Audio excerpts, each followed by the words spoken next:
Kita akan membahas mengenai brand valuation, tujuan dan manfaatnya bagi pemilik kepentingan. Dan seperti biasa, saya didampingi Pak Sakti Maki dari Maki-Maki Branding Consultant. Pak Sakti, selamat sore. Selamat sore Mas, apa kabar? Sehat saya, Pak Sakti sendiri gimana? Saya alhamdulillah lumayan sehat. Lumayan sehat. 100% enggak, tapi lumayan sehat. Lumayan sehat ya, sehingga bisa datang kemari kan ya. Betul. Cuma sore hari ini kita nggak berdua aja kan? Betul.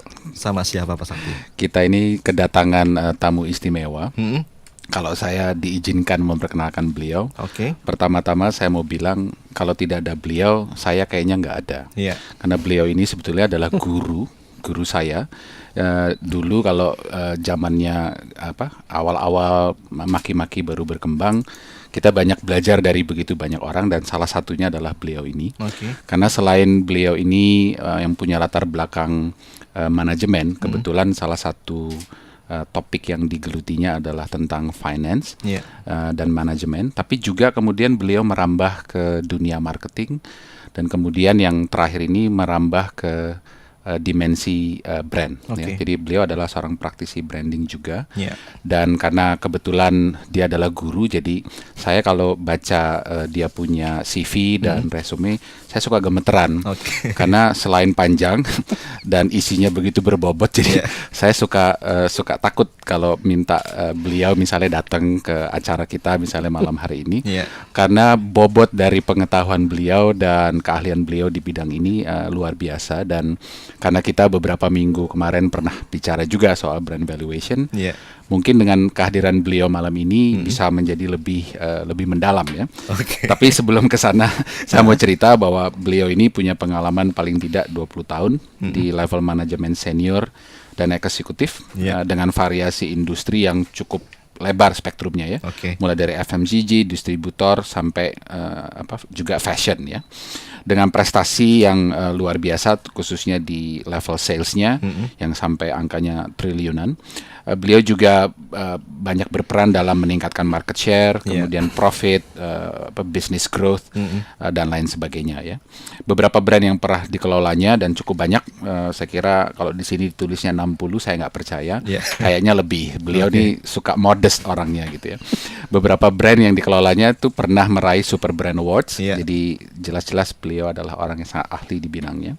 Dan tentunya selain sebagai praktisi, beliau juga berprofesi sebagai penasehat, konsultan dan juga saksi ahli untuk beberapa perusahaan FMCG di Indonesia. Ya, jadi banyak diminta sebagai pembicara yang juga misalnya di beberapa perguruan tinggi dan swasta yang terkenal di Indonesia ya. Jadi kehadiran beliau malam ini sungguh luar biasa, terutama buat saya karena senang ketemu guru.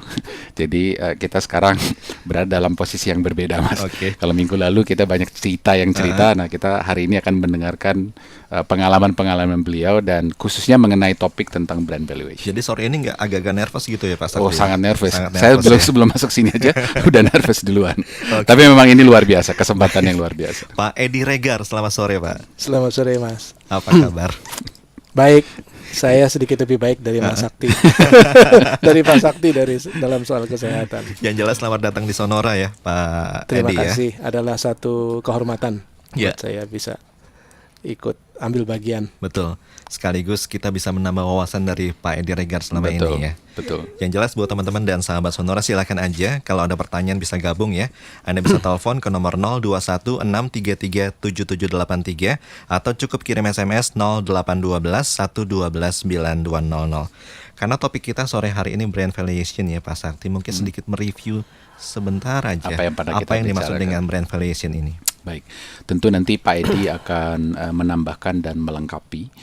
Pada intinya di beberapa minggu yang lalu kita mengangkat topik brand valuation. Ini merupakan satu dimensi dalam sebuah perkembangan bisnis yang mana di dalam menghitung nilai atau kekuatan dari bisnis yang dimaksud, ada satu dimensi yang namanya brand. Dan kalau bisnis itu bisa di-value, mestinya brand juga bisa di-value. Nah, kita sudah beberapa kali melihat dari beberapa sudut bagaimana isu brand valuation ini dianggap menjadi integral dan penting, terutama dalam hal-hal yang berhubungan misalnya dengan merger dan acquisitions, ataupun misalnya exit strategy dari sebuah perusahaan dan sebagainya. Tapi kali ini saya kira perspektif yang diambil lebih kepada konteks yang lebih mendalam, karena walaupun kita sering menyebutnya, tapi mungkin kita belum sempat membicarakan dengan lebih dalam apa saja dimensi-dimensinya, elemen-elemen yang mendukungnya, dan bagaimana kurang lebih cara menilainya. Dan karena ini memang topik yang luar biasa lebar, sehingga kita perlu beberapa sesi, dan hari ini kita akan mencoba mengcover beberapa bagian. Mungkin bisa nanti kita lihat misalnya dari konteks sejarahnya ya, kenapa kok ada brand valuation, perkembangannya sampai hari ini seperti apa dan sebagainya. Jadi memang walaupun beberapa waktu yang lalu sepertinya kita sudah mengulas, tapi belum cukup dalam menurut saya. Jadi hari ini kesempatan yang luar biasa, kita bisa mendengar langsung dari expertnya. Oke, silakan Pak Edi Regar mengenai brand valuation itu sendiri, sejak kapan dan mulai dikenal hingga meluas ini seperti apa Pak Edi perkembangannya? Ya, begini Mas. Brand itu memang sesuatu yang dalam perkembangannya sendiri memang juga belakangan muncul ya. Kita bicara bisnis, kita bicara perusahaan sudah ratusan tahun, mungkin sudah hampir setua manusia sendiri ketika manusia melakukan perdagangan barter gitu ya. Tapi bicara tentang brand itu memang sesuatu yang muncul baru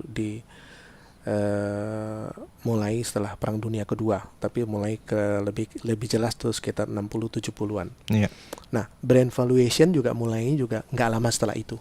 Jadi begitu brand itu muncul, tidak lama orang tahu bahwa brand itu bukan hanya suatu definisi atau satu kata, tapi ada nilai di belakangnya, ada hidden value, ada nilai tersembunyi yang membuat orang harus mereposisi definisi dan penilaian orang tentang merek.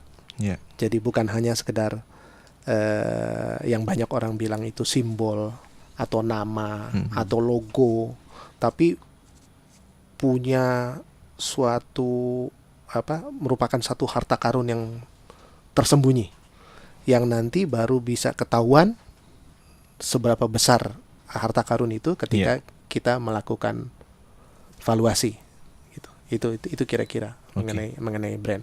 Kemudian kalau kita bicara sejak kapan dan dalam peristiwa apa brand itu muncul, brand valuation munculnya itu sebetulnya ketika demam akuisisi di akhir 80-an. Akhir 80-an terjadi banyak akuisisi di dunia, tentunya banyak di Eropa dan Amerika Utara, yaitu ketika Nestle membeli Rowntree, kemudian Danone memberi merek yang lain, dan banyak halnya terjadi.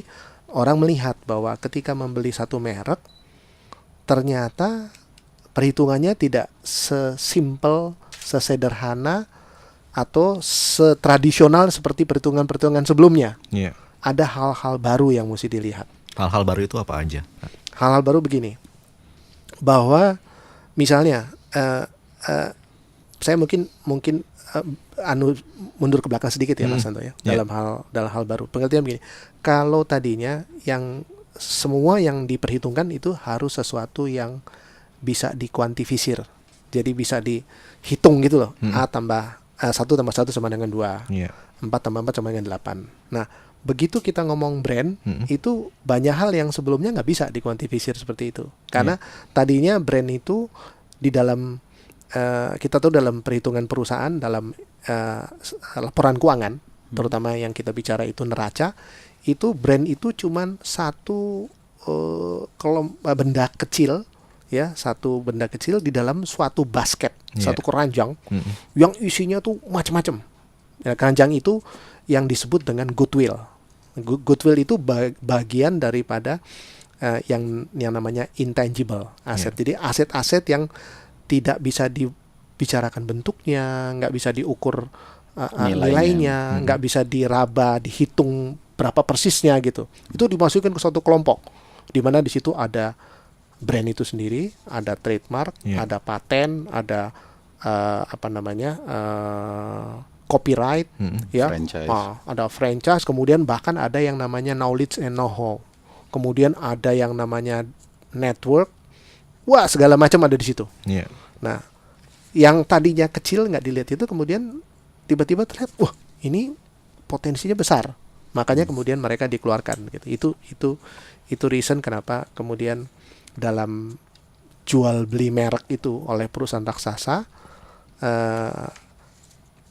istilah, perhitungan, metode yang sebelumnya nggak pernah muncul kemudian jadi muncul karena ternyata bahwa perusahaan yang harus membeli itu harus membayar kadang lebih daripada nilai perusahaannya sendiri. Yeah. Nah, nilainya itu yang kemudian munculnya dari mana ini? Betul. Nah, Basis perhitungannya apa? ya, Oke. dari brand.